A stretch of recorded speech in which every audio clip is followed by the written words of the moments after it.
What's up, everybody? Welcome to my channel. My name is Michelle. I make videos about what it's like living here in the Czech Republic. If you are into that sort of thing, please consider subscribing and watching this video. In today's video, I'm going to be talking about the differences between US schools and Czech schools. We've just enrolled our 7-year-old into a Czech základní škola. She's been there for about 6 weeks now, and I thought this would just be an interesting video to make. There are a lot of differences between the two, so let's just hop right into it. So the first difference is when they actually start school. In the United States, kids start kindergarten when they are 5 years old, and in the Czech Republic, kids start first grade when they're about 6 or 7. Now, here in the Czech Republic, you can actually enroll your child into a pre-K daycare type of system at the age of 3. You do pay a small fee, but it's a much smaller fee than, compared to the cost of the United States, where you're paying for a daycare or some type of preschool. I know with Layla, we paid $800 a month to have her in full-time care up until the age where she went to school. But here, I want to say we pay altogether about $75 a month for full-time care for Asher. And then he will, when he turns 6, of course, transition into his základní škola elementary school and start first grade.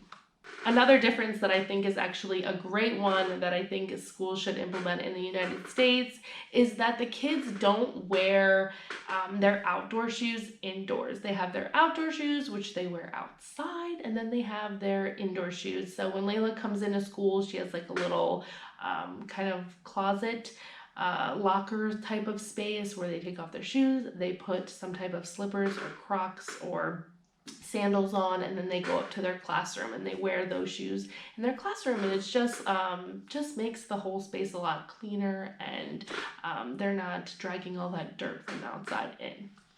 Now, this is a little bit of a controversial difference, but Layla is already learning how to write in cursive. That's what they do here from grade 1. The kids learn cursive, and they apply a lot of stress on how you're writing the letters, and yeah, it's just like a big deal here learning the cursive. And it's funny because when her teacher will write me notes in cursive, I can't even understand them. Their cursive is a little bit different. Like their T's don't have the line, and I'm just like, what is going on?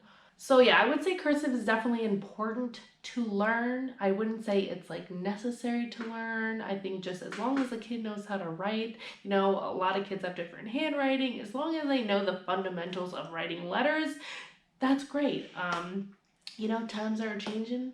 They're gonna all have probably computer jobs or something in the future, so I don't know, but that's fine. That's what they do here. I'm just sharing my opinion. That doesn't really matter. So like I said, kids here go right into first grade, and there's no really kindergarten.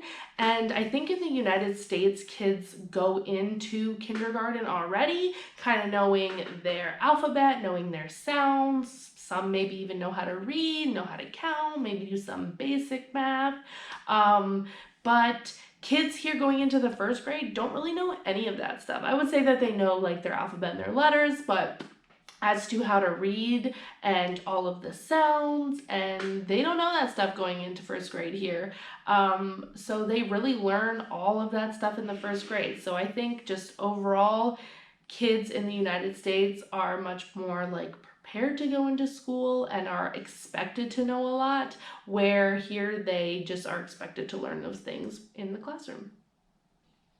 Now, one thing that the kids do learn here is English, and that I think is just awesome, because by the time that they are done high school, they'll essentially know an entirely new language, which obviously is just a great skill to have. In high school, I took 2 years of Spanish, and that did absolutely nothing for me. I think I learned more Spanish working at a Tex-Mex restaurant than I ever did in those 2 years of Spanish class. Now, this is probably one of my favorite differences, and that is the food. We all know. School lunch food in the United States, it's not great, okay? It's not great. Have you ever had like one of those like rib eye sandwiches from school.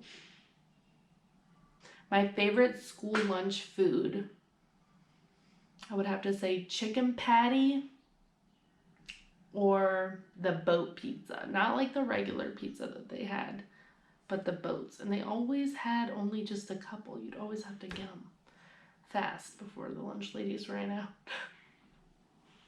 Now here in the Czech Republic, they have like home cooked meals. Like they actually have lunch ladies that come in and make real food. They usually have a soup, a meal, and like some type of fruit. Now I think one of the biggest differences is how much time kids actually spend in school. When kids start first grade here in the Czech Republic, they go to school from about 8 to 12. And in the United States, they go all day long. I want to say from about 8 to 3 or 4.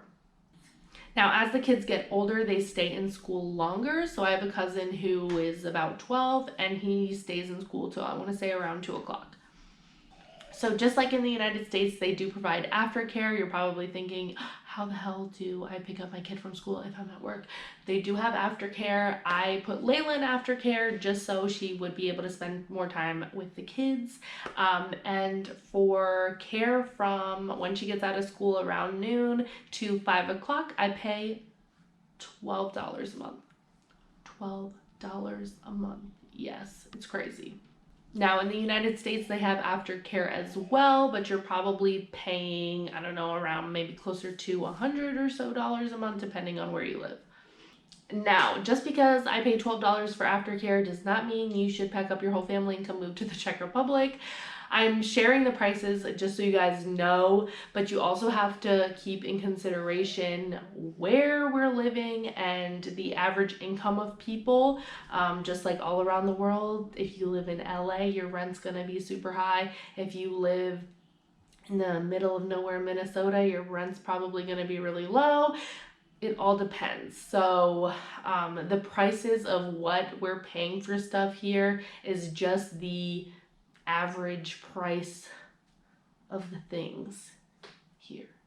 You guys get what I'm saying? So those are the major differences that I've noticed so far between the two schooling systems. I will say, just as an overall comparison, I do think that the school system in the United States is much more advanced and faster paced. And I don't mean that to knock the Czech school system. I think they just progress their kids a little bit slower. And overall, I think when the kids are out of high school, whether it be the United States or the Czech Republic, they generally end up knowing the same information, which is great. I think also, like, a lot of the stuff that they teach you in school in the United States, this is going to be really sad to say, but it's the truth.